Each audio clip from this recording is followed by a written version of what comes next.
Hello, everybody. This is The Wonderful Wizard of Oz by L. Frank Baum. Chapter 5 The Rescue of the Tin Woodman.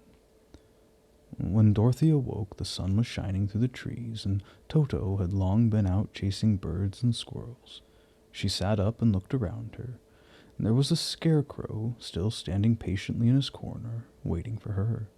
"We must go and search for water," she said to him. "Why do you want water?" he asked. "To wash my face clean after the dust of the road, and to drink, so the dry bread will not stick in my throat." "It must be inconvenient to be made of flesh," said the Scarecrow thoughtfully, "for you must sleep and eat and drink. However, you have brains, and it is worth a lot of bother to be able to think properly." They left the cottage and walked through the trees until they found a little spring of clear water, where Dorothy drank and bathed and ate her breakfast. She saw there was not much bread left in the basket, and the girl was thankful the Scarecrow did not have to eat anything, for there was scarcely enough for herself and Toto for the day. When she had finished her meal and was about to go back to the road of yellow brick, she was startled to hear a deep groan nearby. "What was that?" she asked timidly. "I cannot imagine," replied the Scarecrow, "but we can go and see." Just then another groan reached their ears, and the sound seemed to come from behind them. They turned and walked through the forest a few steps, when Dorothy discovered something shining in a ray of sunshine that fell between the trees. She ran to the place and then stopped short with a cry of surprise. One of the big trees had been partly chopped through, and standing beside it, with an uplifted axe in his hands, was a man made entirely of tin. His head and arms and legs were jointed upon his body, but he stood perfectly motionless, as if he could not stir at all. Dorothy looked at him in amazement, and so did the Scarecrow, while Toto barked sharply and made a snap at the tin legs, which hurt his teeth. "Did you groan?" asked Dorothy. "Yes," answered the Tin Man, "I did. I've been groaning for more than a year, and no one has ever heard me before or come to help me. What can I do for you?" she inquired softly, for she was moved by the sad voice in which the man spoke. "Get an oil can and oil my joints," he answered. "They are rusted so badly that I cannot move them at all. If I'm well oiled, I shall soon be all right again. You'll find an oil can on the shelf in my cottage." Dorothy at once ran back to the cottage and found the oil can, and then she returned and asked anxiously, "Where are your joints?" "Oil my neck first," replied the Tin Woodman. So she oiled it, and as it was quite badly rusted, the Scarecrow took hold of the tin head and moved it gently from side to side until it worked freely. Then the man could turn it himself. "Now oil the joints of my arms," he said, and Dorothy oiled them, and the Scarecrow bent them carefully until they were quite free from rust and as good as new. The Tin Woodman gave a sigh of satisfaction and lowered his axe, which he leaned against the tree. "This is a great comfort," he said. "I've been holding that axe in the air ever since I rusted, and I'm glad to be able to put it down at last. Now, if you will oil the joints of my legs, I shall be all right once more." So they oiled his legs until he could move them freely, and he thanked them again and again for his release, for he seemed a very polite creature, and very grateful. "I might have stood there always if you had not come along," he said, "so you have certainly saved my life. How did you happen to be here?" "We're on our way to the Emerald City, to see the Great Oz," she answered, "and we stopped at your cottage to pass the night." "Why do you wish to see Oz?" he asked. "I want him to send me back to Kansas, and the Scarecrow wants him to put a few brains into his head," she replied. The Tin Woodman appeared to think deeply for a moment, and he said, "Do you suppose Oz could give me a heart?" "Well, I guess so," Dorothy answered. "It would be as easy as to give the Scarecrow brains." "True," the Tin Woodman returned. "So if you will allow me to join your party, I will also go to the Emerald City and ask Oz to help me." "Come along," said the Scarecrow heartily, and Dorothy added that she would be pleased to have his company. So the Tin Woodman shouldered his axe, and they all passed through the forest until they came to the road that was paved with yellow brick. The Tin Woodman had asked Dorothy to put the oil can in her basket, For, he said, if I should get caught in the rain and rust again, I would need the oil can badly. It was a bit of good luck to have their new comrade join the party, for soon after they had begun their journey again, they came to a place where the trees and branches grew so thick over the road that the travelers could not pass. But the Tin Woodman set to work with his axe and chopped so well that soon he cleared a passage for the entire party. Dorothy was thinking so earnestly as they walked along that she did not notice when the Scarecrow stumbled into a hole and rolled over to the side of the road.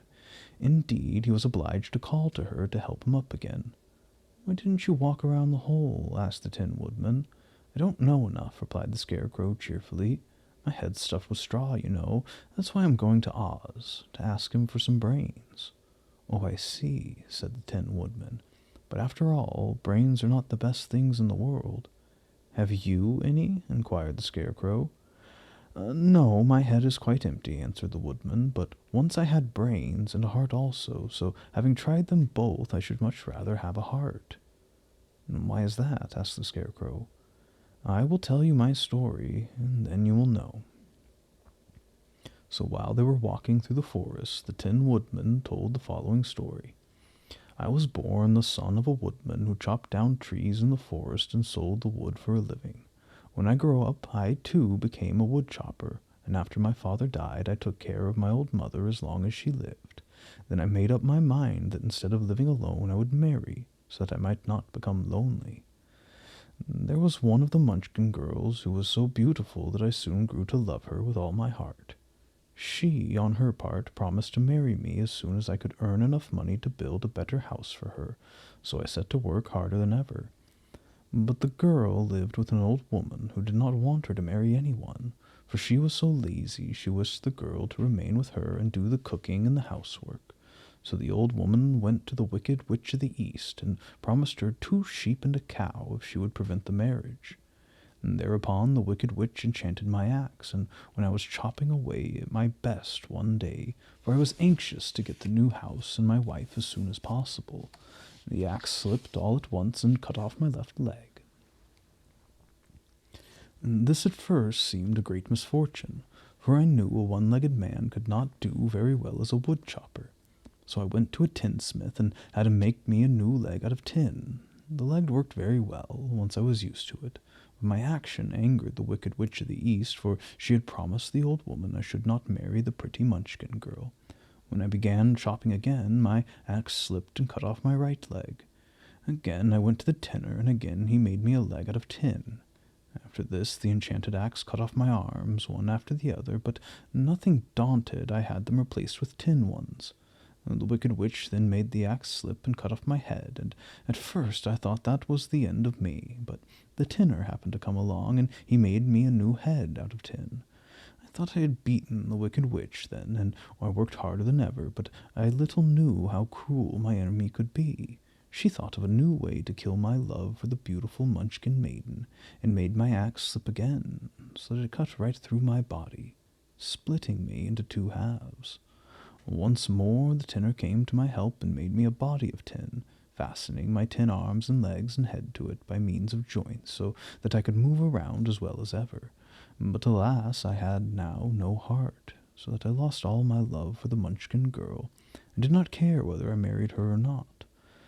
I suppose she is still living with the old woman, waiting for me to come after her. My body shone so brightly in the sun that I felt very proud of it, and it did not matter now if my axe slipped, for it could not cut me. There was only one danger, that my joints would rust. But I kept an oil can in my cottage, and took care to oil myself whenever I needed it.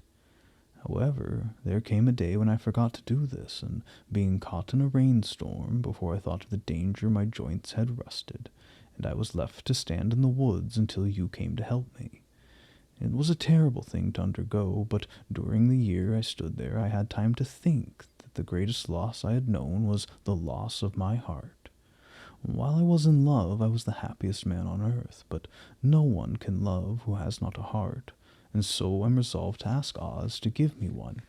If he does, I will go back to the Munchkin maiden and marry her.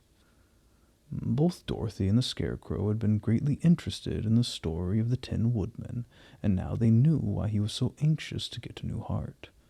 "All the same," said the Scarecrow, "I shall ask for brains instead of a heart, for a fool would not know what to do with a heart if he had one." "I shall take the heart," returned the Tin Woodman, "for brains do not make one happiness, and happiness is the best thing in the world." Dorothy did not say anything, for she was puzzled to know which of her two friends was right, and she decided if she could only get back to Kansas and Aunt Em, it did not matter so much whether the Woodman had no brains and the Scarecrow no heart, or each got what he wanted. What worried her most was that the bread was nearly gone, and another meal for herself and Toto would empty the basket. To be sure, neither the Woodman nor the Scarecrow ever ate anything, but she was not made of tin nor straw, and could not live unless she was fed.